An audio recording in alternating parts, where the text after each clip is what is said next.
Hey man, say man, you know what it is. Will Clark, and today we're here for a very, very, very special episode of Talking Loud.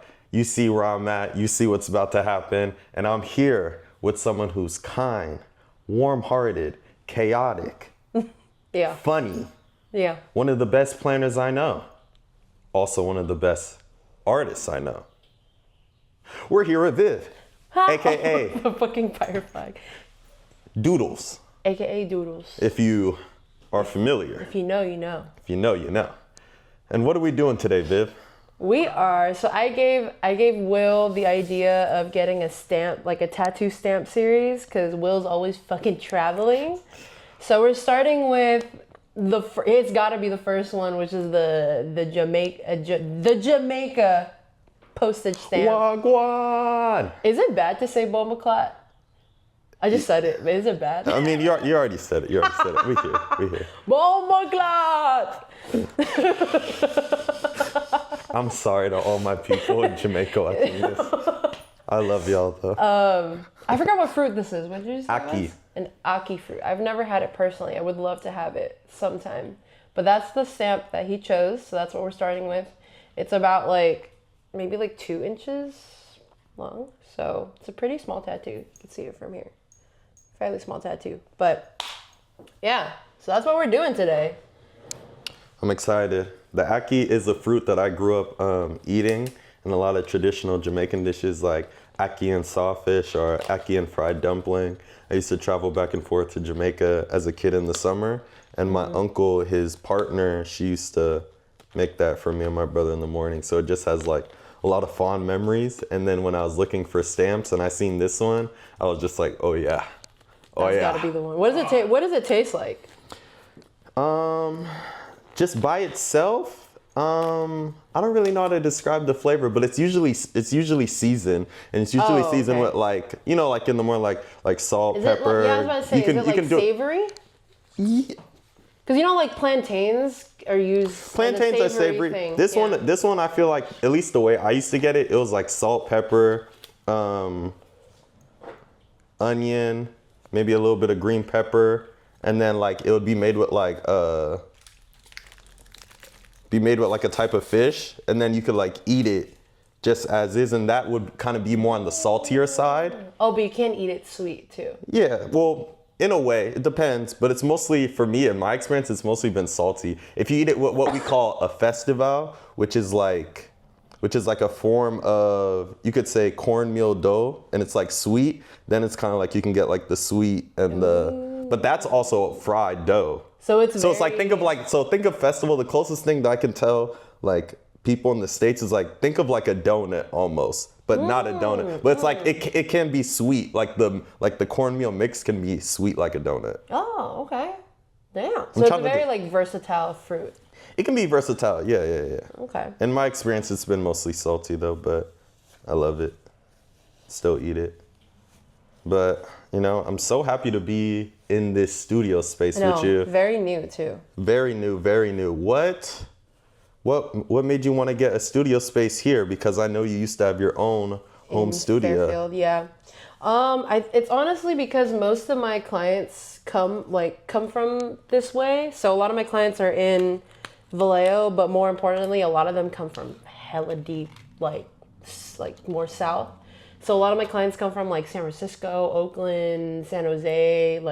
One of my really good longtime clients are from Dublin. So it's yeah. So it's Fairfield is another 15, 20 minutes from Vallejo. So it's an extra 20-minute drive.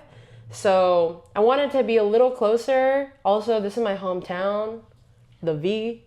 And I just want a bigger space. My tattoo studio back home is just very one-on-one type thing, which we still do. It's still a private studio. But this is just a bigger space for people to just you can spread your arms out a lot more.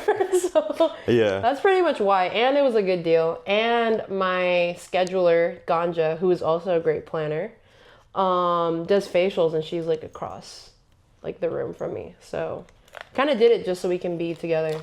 And yeah, I like it so far. Makes sense.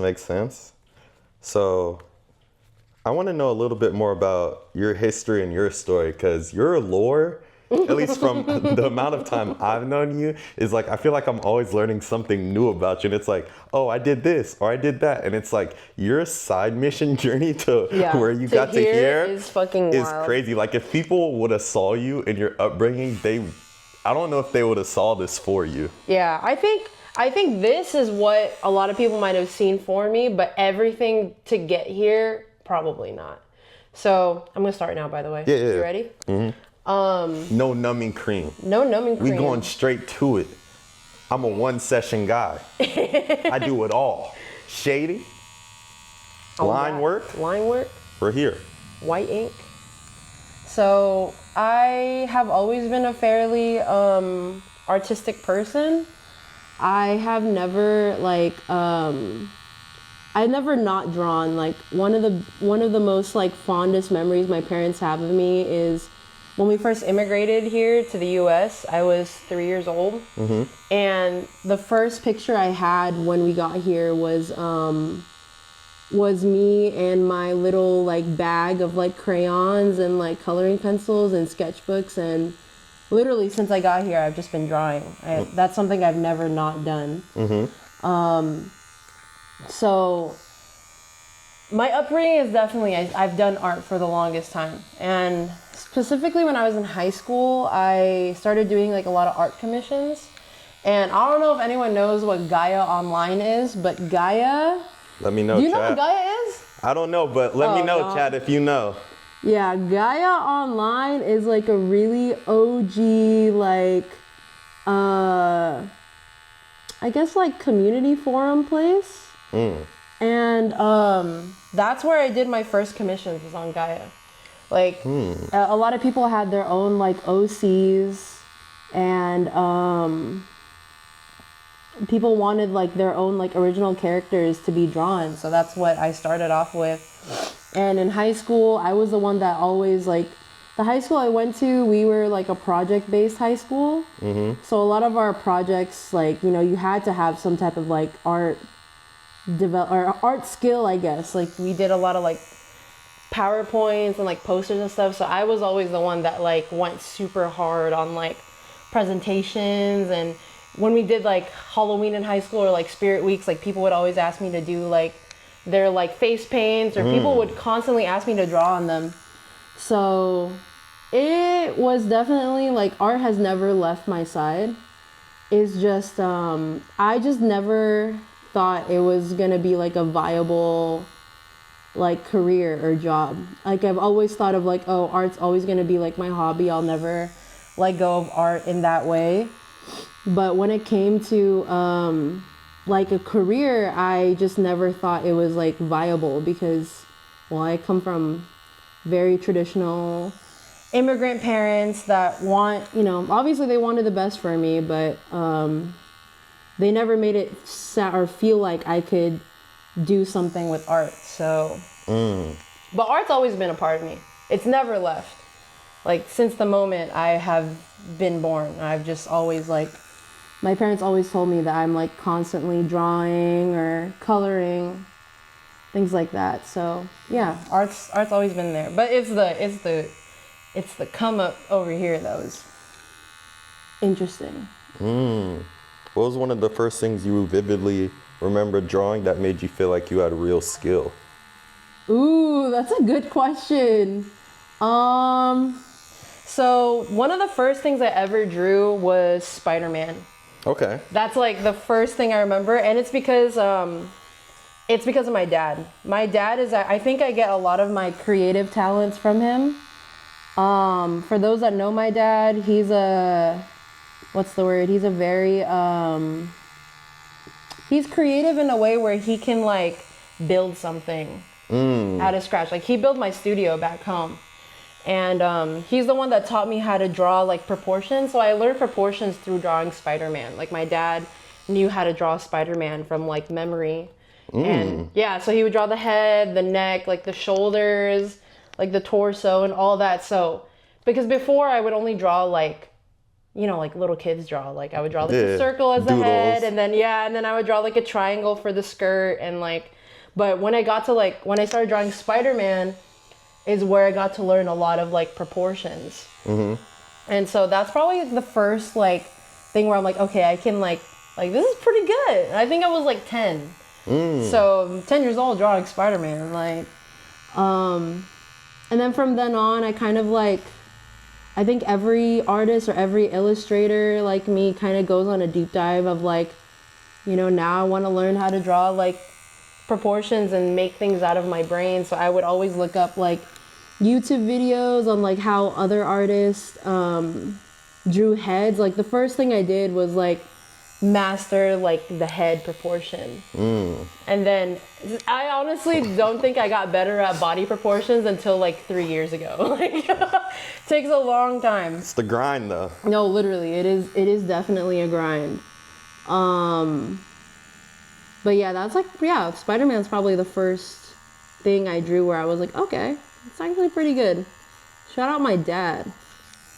It's so interesting you talk about your dad and how much creativity he instilled in you, or how much he kind of like fostered your creativity. But like, to my knowledge of your dad also has his own colored history, yes, which kind of led him into where he is. And I don't want to tell your dad's story or reveal too much.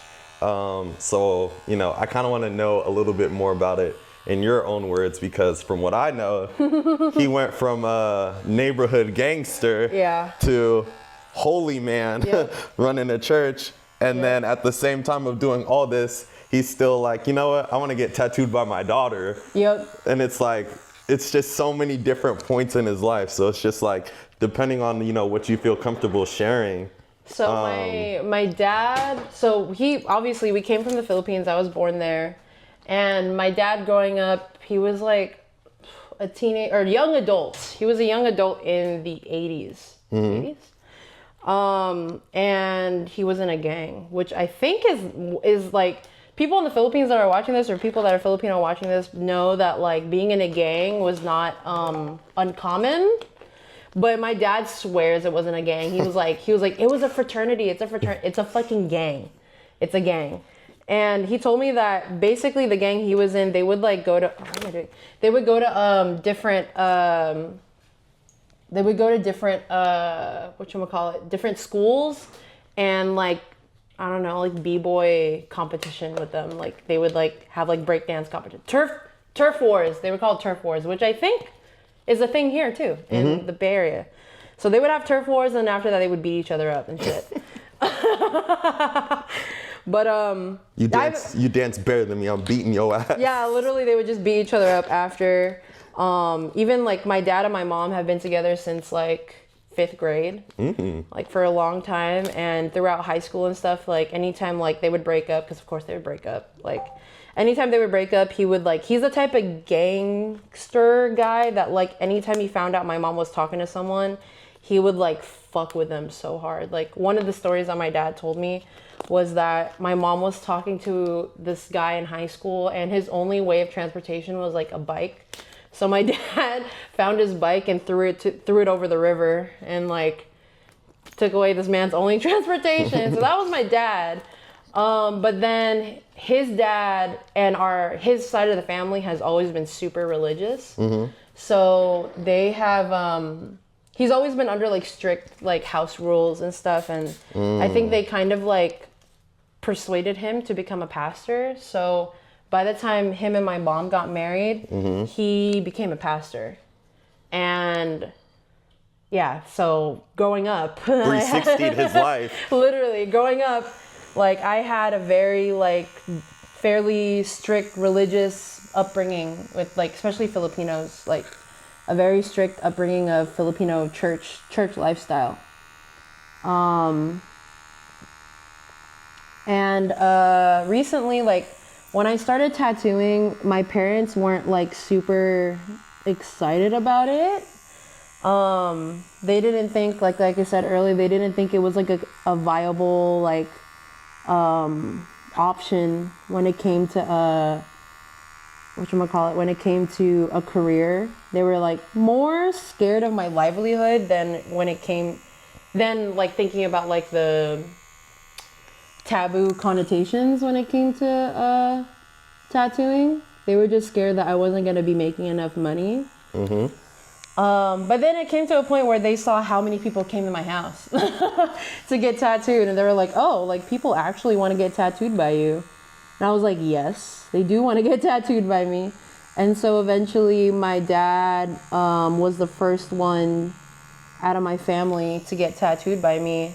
And we actually have matching tattoos. You don't see it right. I'll show it later. But we got matching 777 tattoos because when my dad was in a gang, they had like code names, I guess. They would have like radios on them. Mm-hmm. And they would have code names for each person. Like they'd be like, oh, it was also angel numbers, which is so funny. Interesting. Yeah, my dad's angel number was 888 and his brother was 777. And that year is when my dad's brother passed away. He was like one of my favorite uncles. So we decided he let me tattoo him with his brother's code name. And that was like monumental for me because I never thought in my life my dad would let me tattoo him. So, yeah, but my dad's honestly one of the biggest inspirations. My mom is very like typical like Filipino OCD lady. So she always like, my mom would be the type to like always suck the fun out of everything. And my dad was always like the fun one. It's a balance. It's a balance. My mom would even like yell at my dad, like to like, I don't know. Lock in, yeah. So, but I got a lot of that from my dad. All my creativity, all that sparks from my dad. My love for like comic books. Like my dad, I don't know if you can like, maybe we'll have like some shots of like parts of the studio later. Mm-hmm. But my dad was a very big like DC fan and Marvel fan. Mm-hmm. And that's where I got like my nerdiness from. Like he used to collect a lot of figures growing up. He collected a lot of like DC Marvel figures. Mm-hmm. And he collected a lot of, I honestly think like, my dad's not gonna admit it, but I honestly think I got a lot of my autism from my dad. So like he collected a lot of figures and he collected like a bunch of like memorabilia. Like he used to be the type to collect like DVDs. And he would like put like, you know, like back then, like they would have like label makers and they would be like property of blah, blah, blah, blah. Like my dad had a full collection of DVDs and he's the one that gave me my first camera. Me and my cousin used to do like home videos pretending to be like Naruto and Sasuke. And I attribute a lot of like my tomboyishness to my dad. Like, yeah, it sounds like you were very much influenced and you were very much aligned with him. And it sounds like because he was the fun one, it's like naturally as a kid, you're going to gravitate more towards that parent because you associate it with more freedom. Yeah, yes. He was definitely the one because my mom was me and my mom had a fairly tough relationship. And I'm the oldest and only daughter. So for a while, like for 10 years, I was the only child. And we literally thought I was going to be the only child forever. And then my brother was born when I was 10. So I got a lot of that attribute, like all my tomboyish attributes I got from my dad. And yeah, so I got a lot of my personality from him. He's definitely the person that I would go to when I had problems. And he's also the one that would like encourage me to keep drawing. Even when I pursued other things, like he never told me not to stop. So shout out to my dad, man. Shout out to your dad. Another thing, you know, outside of tattooing that I know you have a love for is animals. You have a deep passion for animals. And, you know, I heard through the grapevine that before this, you used to be a vet tech. Yeah. Tell me about that experience and how, what influenced you to be a vet tech when, you know, from what I'm understanding is that you had such a artistic background, you were already into drawing and all these other things, but what led you down the path where you're like, maybe I want to be a doctor for these animals? So Yeah, so like I said earlier, I grew up with not thinking that art was like a viable option of living. But my mom, obviously, like if you're Filipino, like she just really wanted me to be in the medical field. She didn't care what it was.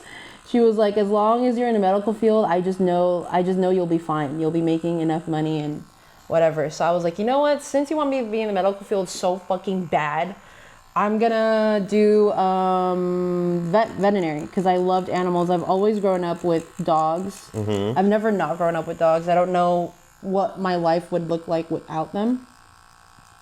So it was after high school actually. Before I even get there, when I was in high school, I was so lost that I was actually gonna join the military. Oh. What branch? Navy. Why? Well, my parents told me to join the Navy because they said it's like the Filipino mafia. So they literally... I've never heard that before. Really? You've never heard that? No, the Navy is like the Filipino mafia, bro. Like it's maybe because like I'm not Filipino. Yeah, maybe. It's full of Filipinos. So my dad was like, you'll be taken care of. Like there's a lot of like Filipinos there, blah, blah, blah. And I don't know, they just thought it was better than Army and Marines. Like I definitely couldn't have got into Marines. I'm also not a very like physical person. I was never good at PE. So I don't know why I thought I could do the military. But I was gonna join the military just because I just felt like I needed to do something after high school, and going to like a major college was way too expensive for my family. So I was like, okay, I'm gonna try the military. I decided not to go through when I took my ASVAB, and I got like a 65 or 70. And I originally joined because I thought it would be like my gateway to whatchamacallit, to nursing. Yeah, it was that bad. I was so lost. But when I took my test, they didn't allow me into the nursing. At the time it's called corpsman. I don't know if that's changed, but they didn't allow me to do nursing because at the time, if I were to go to boot camp, it was already too like full for nurses or something like that. So they were gonna give me another job, and then the boyfriend I had at the time, which God forbid this man, but he was not the smartest man. Like he graduated with like a 1.3 GPA. He wasn't smart at all.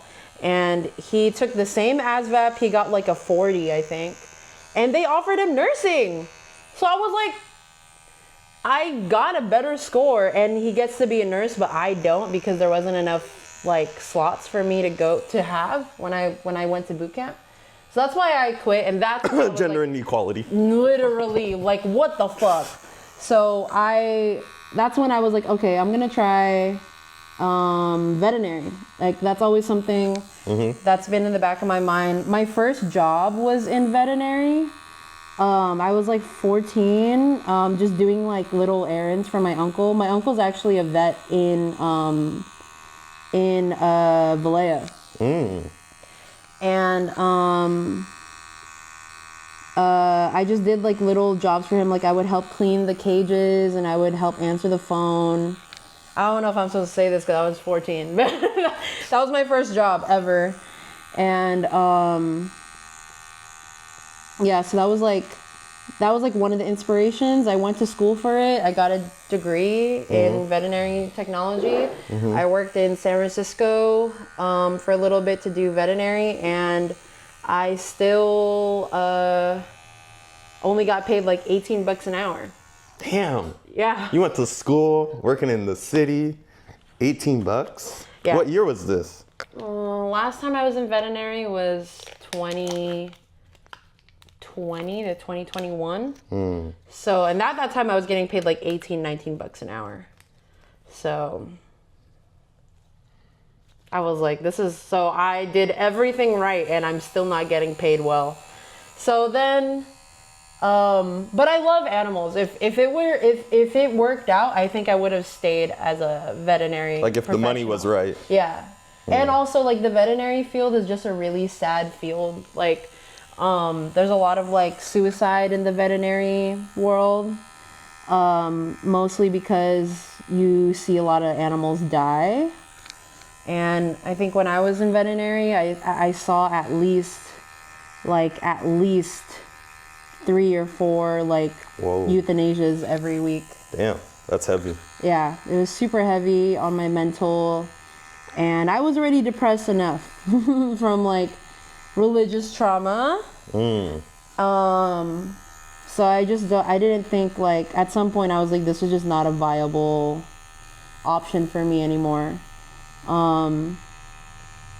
So at that point I quit veterinary. It was just getting too much for my, like, I don't know, like my mental health was just getting worse because I'm seeing all these animals die and I'm not getting paid well. Like, that's just pretty much the gist of like how I stopped doing veterinary. But like I said, if it wasn't for like how fucked the field was, I think I would have still stayed in it. But that's not the case. And yeah, but I'm glad that I got to this point. After veterinary didn't work out, I took a chance on, I saw this like job description for a graphic designer. Ooh. And so like I said earlier, I've never let go of art. Even when I was doing like veterinary or doing like about to join the military, I still did commissions. I still did like posters and flyers for different organizations. One of the biggest organizations I worked for while I was in college was National Geographic, which is crazy. That is crazy. I didn't know that. You didn't know that? No. No, I work with National Geographic because I blew up on TikTok around 2020. Blew up. When it came to like Filipino like history and information. So this girl from National Geographic hit me up to make their magazine spreadsheet for indigenous women in the Philippines. Ooh, that's big. Yeah, so I was like, wow, I did it for free, and you know. Ooh, exposure? It was exposure. So That's how they get you. that's how they get you. But yeah, I did that shit for free, and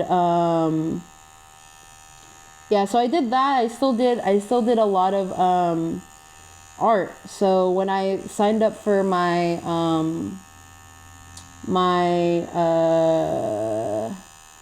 what's it called, graphic design job, I just took a whim and I was like, you know what, I think I'm good enough to do this. So I walked into the interview, showed them what I've done before, all my illustrations and graphic design. So graphic design with like posters and pictures, and I got hired on the spot. See, and you telling that story, I want to highlight something you said. You felt confident enough to do that. Yes. How important is it to believe in yourself and to have that inner confidence in yourself? Oh God, it's so fucking important, especially as an artist. Like, one thing every artist will go through, whether you draw or you do music like Will or anyone, is you will have a point where you feel like you have like imposter syndrome. Like, things are working out, or people are telling you like, oh, your art's really cool, but then like something in the back of your head is still telling you like, no, like it's still not good enough. Like, they're just lying to you. You know, that's crazy you said that, because I just had that show 2 days ago on Saturday, or today's Tuesday, so yeah, Saturday. There you go, yeah. And it's like, great turnout, sold merch, signed posters, everything, and I felt really good. But like, I guess, yeah, like it was like that high, and then I woke up the next morning and I was just like, you know what I'm saying? Yeah. So it's just like, I know how you feel to like go through that, but it's like, for me, I just take everything as like, I don't try to get too high on the highs, so I don't get too low on the lows yeah. through the journey, and I just try to stay centered, and then just try to keep moving forward and sticking to the plan, sticking to the mission, sticking to my purpose and like what I'm trying to create, and staying true to my ideas. I didn't mean to cut you off, but that was just something that just came to my mind when you said imposter syndrome. You gotta celebrate your wins. but don't use it as a way to be like, oh, I'm like up now, I'm a superstar, because mind you, like I don't have a degree in graphic design. Like I went to school for fucking veterinary. Like that wasn't what my, that's not what I like excelled in when it came like educationally or like, education wise. And I had a lot to learn. Like there was a lot I learned just like joining like a job, and thank God they took a chance on me. They knew I didn't have a graphic design degree, but they fucked with my art so hard that they were like, yeah, I think you'd be able to just learn. So I got to learn about like how to produce like merch, like, cause a lot of the graphic design I did like would be for like companies and shirts, or like maybe like flyers or posters, and there's like different settings that you need to use for when you want to post something digitally versus when you want to print something. Mm-hmm. Like I learned all of that through my job, and I honestly don't think I would have known what the fuck I was doing if it was like, if I didn't have that determination, So I tried not to let anything get to my head. Although I think you should be able to hype yourself up when it's deserved, For sure. Joseph, do you mind checking on this camera? Yeah. I think I heard it click. Thank you, man. If anything, it may just need a battery change. I don't know. Yeah, check that camera. Trying to get y'all a great angle, good angle of the tattoo, wide angle. We still having a good time here, you know what I'm saying? Oh, the battery's just exhausted. Okay, yeah. There's another battery in that bag. Mm-hmm. Just open the big part that's already open, and then reach your hand in there, and you should see like another battery like connected to like a little charger thingy. My bag's messy. You see it? Ah, okay, yeah, swag. But yeah, I was making little faces throughout it, but I'm a soldier. I'm a soldier, guys, because I know some people gonna be like, ooh, I see him making them faces. I'm a soldier, guys. Man, I do this. I do this. He gets tattoos, bro. No judgment here, because tattoos fucking hurt. They do, but I do it for the art. I love it. But yeah, and then yeah, I signed up for. We're still recording? We're still recording. Yeah, we're still recording on this one. I got my graphic design job, and because it was practically remote, that allowed me enough time to do whatever the fuck I wanted to do, and I was just doing art every day. So I think being able to have that time to do what I wanted gave me the motivation to finally pursue things, and I've always wanted to try tattooing. Like I said in high school, like people would always ask me to draw on them and like do their makeup or do their Halloween special effects. Like, so I've always loved like being able to have that as an outlet. So, and I actually started tattooing because I started dating Joseph. That's really like the catalyst. Shout out Joseph. Shout out Joseph. See what a good partner does to you. Oh God. Joseph had a tattoo machine and he let me use it, and I was surprisingly not awful at it. So I was like, you know what? You actually want to see which tattoo she did? Oh, yeah, you can show them the first tattoo. Which one? That one or this one? This one. Right. So this is the first tattoo that she actually ever did. Ever. This little cat, we have a matching tattoo. Does also get. You got what it? does yours say? Yours says go, huh? Yeah, that was a little inside joke we had. Yeah, can you believe me and Joseph got matching tattoos before we even started dating? That's commitment. Like there was something going on. Yeah, there was something going on where it was just like, yeah, I'm okay with this, and you both were just so comfortable with it. Yeah. So yeah, I mean, I started tattooing because he had a tattoo machine, and that really made me motivated to be like, okay, maybe I have time to do this. So I bought my first tattoo machine. It was a really shitty one that was like $200. And I just practiced for a few months, and then I offered to tattoo like friends and friends of friends. Then I took my blood pathogens exam. and then got certification, which is crazy now that I think about it. I'm like backtracking, but like after high school, before I did veterinary, I actually did a tattoo apprenticeship. Oh. Yeah, for like 3 months. The only reason I didn't pull through with it was because at that time, it was like 2016. Like females in the tattoo industry were still very like undermined. And I explained to my mentor that like, hey, I do have like, you know, artistic experience. I understand that that tattooing is like a different like medium. Like it's not like, you know, the same as like a pen and pencil.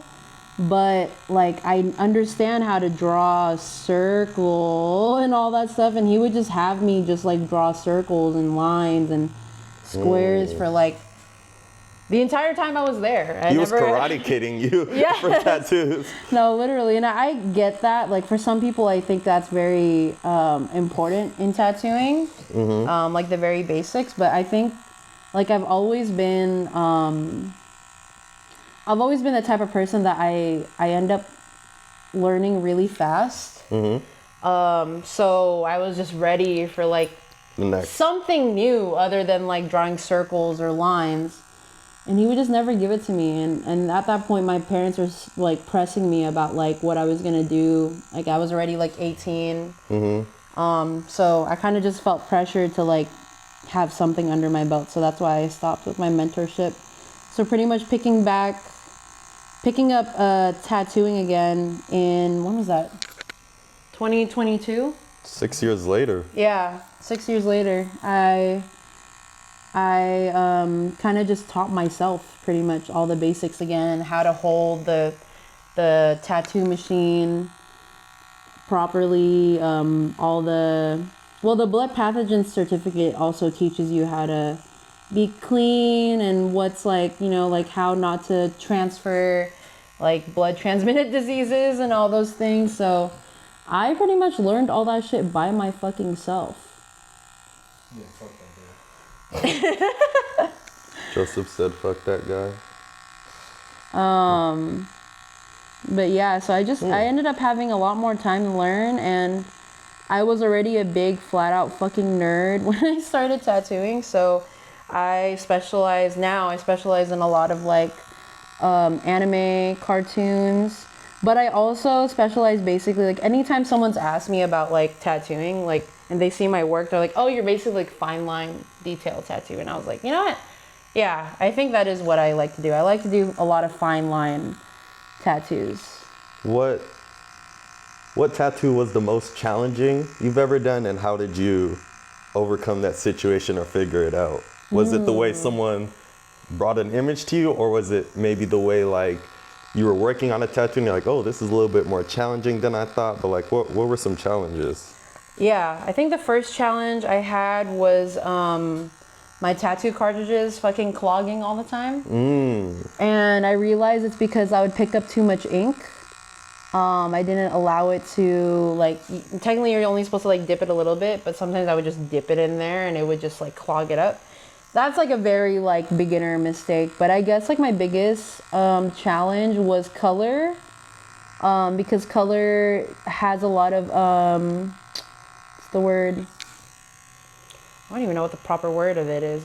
But you have to like work a lot more when it comes to color, rather than black, because black can show up on anything. But color, it can take a while, and sometimes the blood will like come up through the back of it, so it doesn't look like the color, and you start like panicking. It's like, oh, this looks orange, it's supposed to look yellow, but it's mixing with the blood, so it's you know, so I got, you have to get used to that. Yeah, I got like a little freaked out by it. And also I wanted to make it a goal for me to be able to tattoo darker skinned people like my good friend Will. And those are the people I like to tattoo. Those are my community.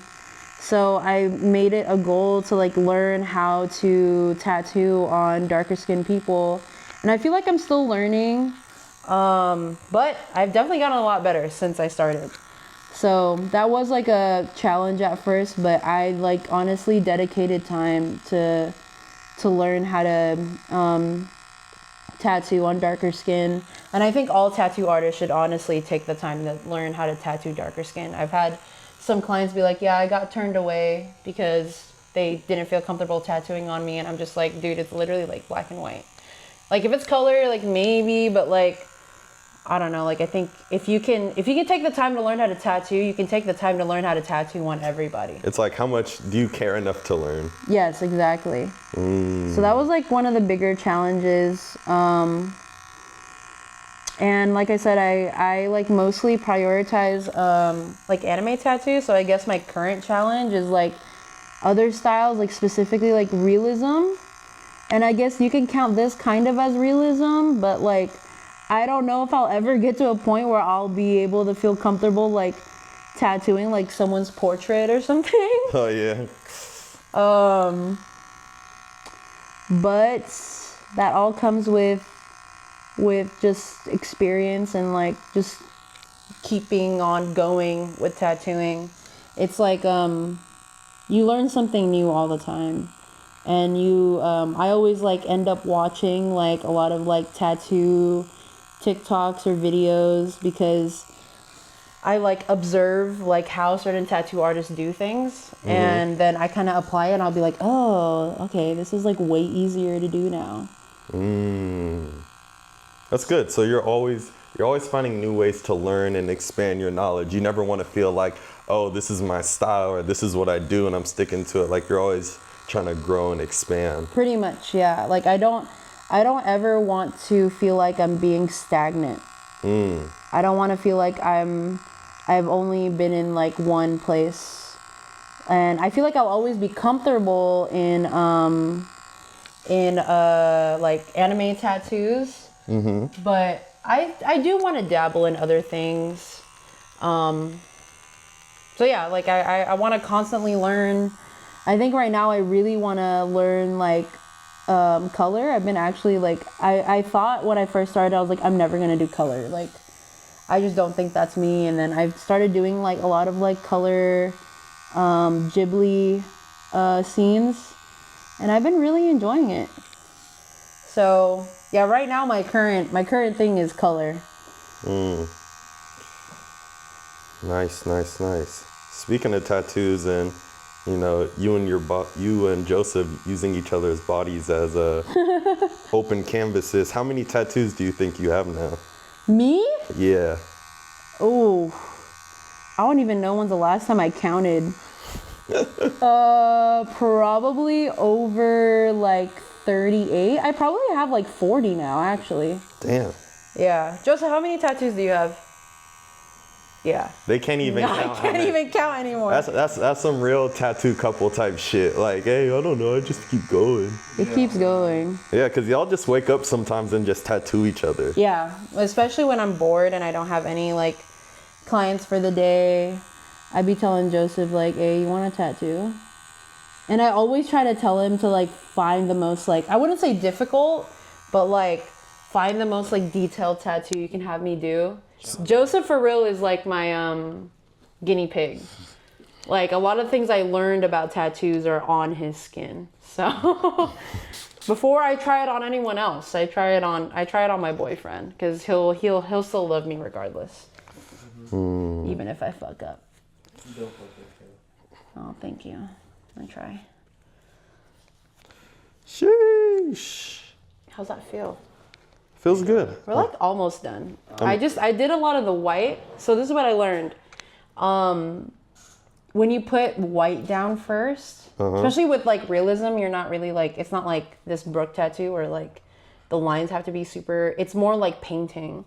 So with this, I put a lot of the white down and then I can see what I need to do with the black to like kind of contrast the white. Oh, okay. Yeah. We're learning. If y'all didn't know what she's referring to with the book tattoo is there's a video out there of of Viv tattooing me at like a house. Yes. And mine, I met Viv like that day. Yeah, like that day. And then we was just cool. And then she was like, I tattoo. And I was like, oh, I'm trying to get this tattoo. And she was like, I'll do it. And I brought my tattoo machine that day. Yeah, and then I was just like, fuck it. You know what I'm saying? So, This is our, This is the lore. this is the Lord. This is the third tattoo I have from you though. Oh yeah. Because I also have the Sonic Filmmaker one under it. Oh, that's right. Yeah. I ain't gonna lie, except for the smiley face, on this leg, you have all the tattoos. Oh God. Damn. Hey, Oh man. God, I do. I always said I was gonna get one tattoo when I first started, but it's never just one. When I No. was a kid, I dreamed of having tattoos. That was like one of my dreams. I really wanted to, I always knew I wanted to have tattoos. I just didn't know how it was gonna go because I always knew it was painful, and I have a thing where it's like, I don't like needles. Like when I go to the doctor, I don't like looking at the needle when they give me a shot and all that stuff. But then when I got a tattoo, I was like, you know what? This ain't as bad as I thought. But then people be like, but that's a needle. And I'd be like, but it's different though. Yeah, it's different. different. I am It's a still. different needle. It's like a really sharp pen. Yeah, it's just like someone's drawing on you. Yeah, like, you know, like in school when people used to go Yeah. on pen. It's just sharper than that. I think for me with the doctor is like the actual injection. Yeah. Like and it's going through my skin as someone that was in the medical field in a different way. and gave shots, I mean, mine was to animals, but we used all the same things. Mm-hmm. The shit that they use for like injections are way more thicker And intrusive. and intrusive. Like it actually goes super like it. deep into your skin. Versus tattoos, they only go on the top second, like the top 2 layers. Anywhere deeper, that's what causes tattoos to blow out. Is that happen when people get too heavy-handed? Yes, and I fucking hate heavy-handed tattooers. Speak on it. I've before I started tattooing, I obviously was a client first. And that's one thing I always also tell my clients. I've learned a lot just from being a tattoo client, and I've learned what not to do, and I've learned what to do. And I made it a goal not to be super heavy-handed because, and I think being heavy-handed comes like, a lot of like men are just like naturally heavy-handed. Women are a lot more delicate. But yeah, like, you have a heavy-handed tattoo artist, I'm so sorry. That shit fucking hurts. Yeah, no. I think you're one of the more lighter ones. I think when I got my chest done, I think the guy was heavy-handed. But yeah, he was a guy, so that Yeah. probably makes sense. Yeah, men are definitely a lot more heavy-handed than women are. Because the ink even looked like it was a little bit thicker when he was done, like the lines and like everything. Oh, yep. Yeah. So yeah, men are just naturally like more heavy-handed than women are.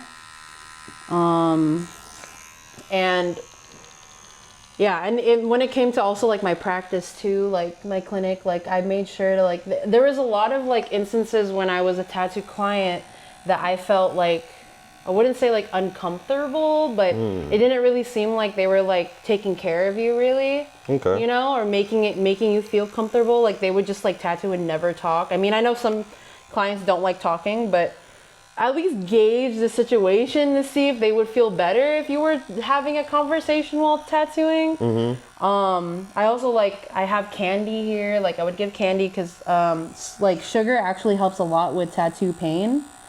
So I would like offer candy. There's water. Like in my bathroom, like I have some like feminine products for girls that like maybe forgot to bring like a tampon or a pad, and I'm like, well, I have some here. Like you don't gotta worry, or you know, just like pretty much just taking care of my clients. And like getting a tattoo can feel pretty scary, especially if it's your first time. So I try to make people feel comfortable getting a tattoo from me, because I would never want someone to feel uncomfortable around me, and I've so far been doing a pretty good job with that.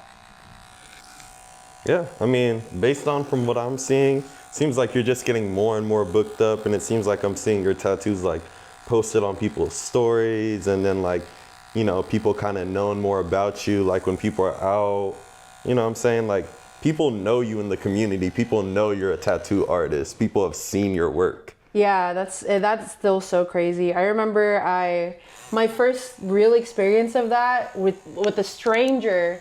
I went to this one Filipino restaurant in where was it? In Concord. Or no, Walnut Creek, Concord? Walnut Creek. And this waitress, this girl comes up to me, she was like, "Are you Doodles?" And I was like yeah. She's like, "Oh my god, I've been wanting a tattoo from you for so long. And I just never got like the time to do it. I'll probably book soon." And I was like, "Oh my god, like I've never felt clout like this." Like that was a crazy experience. But yeah, like I don't know, yeah, it's a blessing. I think it's also because not only do I do like anime tattoos, but I do a lot of like Filipino inspired tattoos. I'm like I said like before, like I would post a lot about like Filipino history, and I've said in like podcasts and stuff that I'm a big advocate for knowing where you came from. That's going to be very important whether you are in America or in Europe. Like it's really good to know where your roots are from. And a lot of the tattoos I do are like what's the word, Filipino American inspired. One of my most recent and most like asked for flashes is a flash I made based off of I don't know if you know what Corel plates are. It's not just Filipinos, but Corel plates. Yeah, it's like a brand of of plates that were famous in like the 70s. And the 70s is when there was a big like immigration boom. So there was a lot of immigrants coming, I think because the Immigration Act was enacted, and immigrant families wanted to feel like they fit in. And at the time, the Corel plates were really popular. So a bunch of immigrant families bought Corel plates for their houses so they would feel like they're like an American family. And a lot of like, at least for us Filipinos, but I've heard in some of my comments that it's not just Filipinos, but sometimes you'll see it at your mom's house, your grandma's house, your auntie's house, like these plates. So I made like flashes based off of the plates, and those like went viral because a lot of people were like, "Oh my god, like I grew up with those plates. Like those plates remind me of my grandma, and it reminds me of my auntie and my mom, or just growing up in that house." And that's what makes tattooing to me feel special. Like in Filipino culture, tattooing is a big part of our culture. It's been, what's the word, prosecuted by colonization. But we have a very prominent tattoo culture. A lot of our indigenous roots come with tattooing. Similar to like Polynesian tattoos. And I think tattooing is a spiritual thing. I treat it as so. Like I want to make sure that like my clients feel comfortable, and like, you know, like I tell people like getting a tattoo is like what's the word, it's almost like you're customizing your avatar. Yeah. It's what makes you. And you know, like some people have very memorable tattoos. Like I think I was talking to Ganja about The Rock had a tattoo that he, what is it called, Bubs? The Rock, his tattoo that he just covered up. His bowl? Yes, he had a bowl tattoo, or like there's some, you know, like it makes you, it's like a part of you. And I don't know if this is going to be a question you asked, but I do have not a lot, but I do have a good amount of tattoos I regret. Ooh, yeah. Let's speak on it. I started getting tattoos when I was young. Like my first tattoo, I was 16. And What was it? It's these, I'll show it to the camera over here. It's these, oh God, it's so bad. It's this semicolon tattoo and this Capricorn tattoo. They're really old and bad, and they were on a whim, and I just wanted a tattoo because I was a very, what's the word, emo kid. Yeah. And I just wanted to be different so bad. So yeah, I have some of those tattoos, but the reason I bring up regrettable tattoos is that they remind me of like a time in my life where, I don't know, I was like a whole different person back then when I got these tattoos. Like I tell people, sometimes I feel like I knew myself at like 15. Like when I was 15, I thought I really knew who the fuck I was. And then I turned like 18. all of us. Yeah. Then I turned 18 and I was like, oh, I know who I am now. And then I turned 25 and I was like, oh, I know who I am now. And now I'm fucking 27 and I'm just like, I think I know who I am. But I think tattoos, like, over the years, like, show progress. Even if you cover them up or even if you, like, blast over them, like, they're like... Timestamps. They're like timestamps. They're like stamps. Like stamps. So, I don't know. I think my advice for people is if you want to get that tattoo, get that tattoo. Fuck it. Why No does it matter? regrets. Why does it matter what you're going to think, like, 10 years later? Like, think about that 10 years later. As long as it's not a really bad tattoo. Like, I do have restrictions on types of tattoos.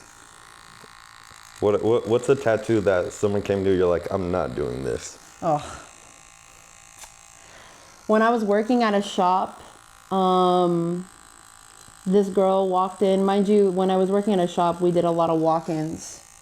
So this girl walked in and she wanted her ex's name covered up with her new boyfriend's name. She did not learn shit. No. And she was on the phone with him too.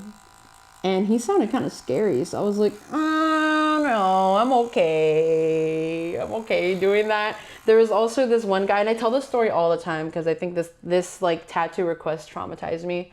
But this guy wanted a Jesus portrait, like realism, walk-in, by the way. He walked in wanting a Jesus portrait, and he wanted Jesus hanging on the cross and Jesus' arm extending so that his arm extends and turns into his hand. And me and my coworker were like, what happens if he like jacks off with that hand that's like Jesus' hand? And I was like, first off, I was like, first off, this is a walk-in. Like, you really think I can draw this in like an hour? Like, no. And second of all, I'm not doing that. Some of my tattoo restrictions is I refuse to do roses. I'm so sorry. I'm not doing them. Like, I'm not doing them. I'm not gonna do roses. I'm not gonna do clocks. I'm not gonna do, unless it's a cool clock. But I'm not doing the roses, clocks, thorns combo. Lions. Not doing that. Just nothing you can just see on like a Google search, I guess, typically. Yeah. If you're like, I just need a tattoo, Yeah. don't care what it is. No, yeah. Like, and if you really want it, I'm sorry, I'm gonna charge you hella, bro. Like, you're using my time and my skills for this tattoo, and if you really want it and you're pestering me, sorry, but you're gonna have to pay like a pretty good price for that. And that sounds fucked up, but I never get those tattoo inquiries, so it's not even that big of a deal. But, yeah, those are my tattoo don'ts. I do not want to do those tattoos. Like, you might as well go to a shop where they have old people, you know? Like, they have, like, old white guys that'll totally do it for you. Like, I think that's one thing I learned as being an artist is learning how to say no to that's certain important. things. And I think that can like kind of go, or that can be like relevant to like any artist. Like, don't sell yourself short and don't do things you don't necessarily want to fucking do. It's not gonna do anything for you, except maybe make you some money. But I mean, is it worth the time and effort that you've spent curating your craft to do something you told yourself you do not want to do? That's important. That's important. Ooh. Okay, I think we're actually done. Ooh. I'm gonna wipe this and then we're gonna do a final Final look. Final look. All right, so since we're on the final look, you know, I just want to say thank you for everyone watching this, staying tuned as we did this tattoo and we had this experience and we got to have this conversation. And as we, you know, we do final looks, we're doing the wipe down. And then as we close out, I have one final question for Viv. And that's, how do you want to be remembered? Ooh, like when I die? Like that? I don't like to say die, I say when you expire. Because I like to speak life into people. Okay. So when you expire. I think I just want to be remembered as I want to be remembered as kind. Like, I think a lot of people want to be remembered as the greatest and, you know, I was the greatest person on earth. Like, no, I think it will warm my heart if people remember me and be like, wow, she was so kind, and that I like gave them warmth. Like, I want to be remembered as being warm and kind and fuzzy, and yeah, that's how I want to be remembered. I think everyone should be remembered for being kind and fuzzy and warm. So yeah, that's how I want to be remembered. And being cool as fuck. You're already there. That is already accomplished. You know, so I just appreciate you doing this tattoo for me, getting me right, you know what I'm saying? By the way, as you can see, we got that good, you know what I'm saying? We got that good oval tee, good green and pink merch on right now. You know what I'm saying? And we just feeling good. So I just want to say thank you to everyone who's tuned in. Thank you to everyone who's been subscribed before. Thank you to anyone who, when you see this video, you know, like, comment, subscribe that. We got more coming, you know what I'm saying? Click the, what's it called? The bell The button. bell. Stay notified. Stay in tune. And we'll see you soon. And it's Will Clark with Talking Loud. Viv Doodles. Oh, God.